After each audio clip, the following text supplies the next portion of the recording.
Good morning, everybody. Sarasota Tim, leaving my home base here in Boynton Beach, Florida, heading out for the day. Miss Tammy's going to meet me somewhere. She's got the housekeepers coming over there at the Del Rey house. So I fed the cats, she fed the dogs. Now it's time to begin the day. Another day of living and living to the fullest. What are we going to do? Well, we have our normal routine, and then we're going to wing it. We like winging it. We like figuring out what we want to do, where we're going to eat, what we're going to eat.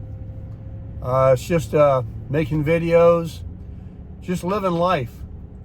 Now, soon that'll change because we're going to be taking the camper, and we're going to be heading somewhere, and I'm very excited about it.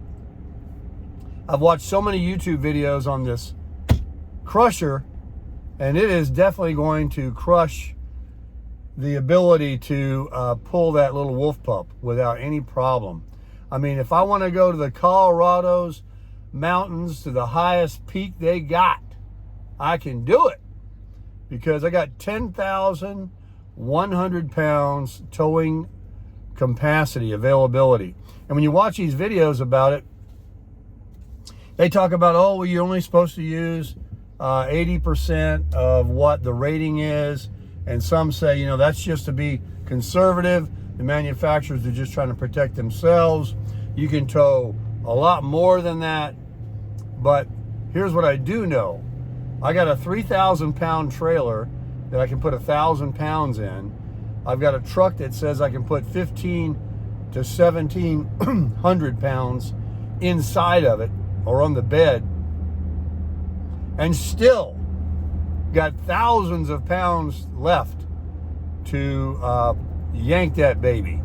So really excited that I got this, and that, you know, God saw that, you know, 2 years ago almost, and I got that wolf pup, not even 2 years, and it's been a perfect little camper to live in.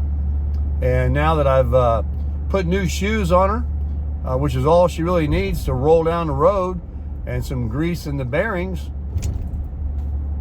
a good solid trailer hitch, what else does it need? You just yank it around. It doesn't have a motor, so you just pull it. And what's the worst that can go wrong? You get a flat tire, you throw another tire on. The bearings should be fine. And even if that went out, I mean, that's a very unfortunate thing to happen, and that's time consuming to go find somewhere to whatever. But I don't think, with the fact that it's only been towed a half a dozen times in its entire life, and the fact that I just put some grease in them, which probably didn't even need it, she should be good to go. So now I'm heading over here to McDonald's to get myself a 99-cent cup of coffee. I'm gonna get a large, hot, with 5 and 5. I got off that artificial sweetener. If you're going to have sweetener, you might as well use the real thing. It's not even good for you. I don't really eat sugar too much, or I don't drink, you know, sugar Cokes.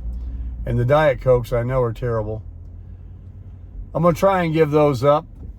Nobody needs them. Aspartame. We got a cloudy day. The last couple of days I left my air conditioning off because it was fall, right? I figured, oh, turn that air conditioning off even when I leave. I left it on because, sure enough, like I've always said, I'm worrying about so much heat being in there that my wallpaper would peel. So I bought these little Command stickers that you stick on the wall. They have a hook, and that way I don't have to drill any holes in anything. And I was in the shower and I heard this god-awful sound.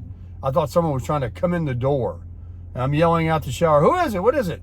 You know, because the water's coming out. And I get out. I finished my shower because nobody answered. It was during the day. And I just said, I'm going to finish my shower. Nobody answered me. And I got up to the door and I noticed my keys were on the floor, where the hook next to the door came off from the weight of the heat, from the weight of the keys that had gotten loosened up from that heat that was in the camper by not running the air in the afternoon. So when the keys hit the floor, it hit like 3 things on the way down, made the most loudest racket you ever heard in the shower. I didn't know what was going on. I knew it wasn't normal. First I thought, is that something inside the cabinet, below the sink, toppling over? And it wasn't that. It was my keys. So the air is running now. A high temperature today of 89, a low temperature a half hour before sunrise tomorrow morning of 87. No. I'm sorry. You can't believe a damn thing I say. 79.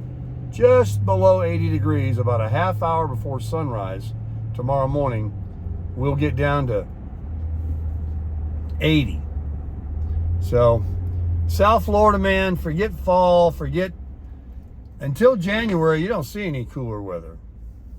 Although somebody sent me a picture the other day in December around Christmas.